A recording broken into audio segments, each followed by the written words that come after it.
Hello बच्चों, let's see this question. तो इस क्वेश्चन में अपन को क्या बोला है कि फोटो इलेक्ट्रिक इफेक्ट के अंदर अगर H new is less than 5 है तो जो इलेक्ट्रॉन है वो बाहर नहीं निकलेगा मेटल सरफेस से।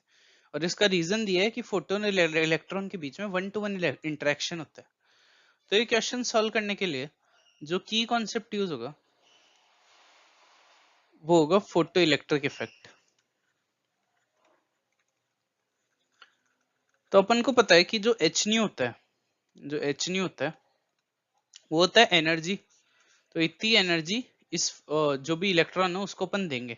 और फाई क्या होता है? Threshold energy. तो उसकी थ्रेशोल्ड एनर्जी अगर फाई है और उससे कम अगर अपन उसको एनर्जी दे रहे हैं, मतलब फाई बड़ा है एच न्यू से, उससे कम अगर एनर्जी दे रहे हैं तो इलेक्ट्रॉन बाहर नहीं आएगा मेटल सरफेस से, क्योंकि जितनी थ्रेशोल्ड एनर्जी है उससे तो ज्यादा होना ही चाहिए मेटल सरफेस से बाहर आने के लिए। तो अपन बोल सकते हैं कि जो असर्शन है वो तो करेक्ट है। अब जो रीजन है, there is 1-to-1 interaction between photon and electron, तो ये तो करेक्ट है। फोटो इलेक्ट्रिक इफेक्ट के अंदर फोटोन और इलेक्ट्रॉन के बीच में 1-to-1 इंटरेक्शन ही तो होता है। जो एक फोटोन्स होता है वो इलेक्ट्रॉन्स के साथ इंटरेक्ट करते हैं 1-to-1। तो जो रीजन है, there is 1-to-1 interaction between photon and electron, ये भी करेक्ट है।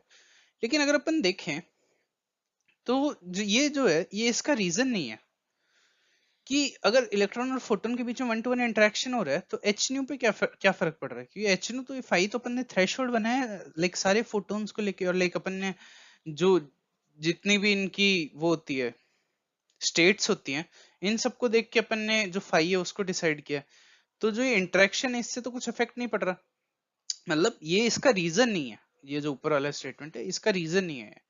तो इसका जो करेक्ट आंसर हो जाएगा वो हो जाएगा ऑप्शन बी, मतलब second. So the final answer is 2। Hope you understand it well. Best of luck.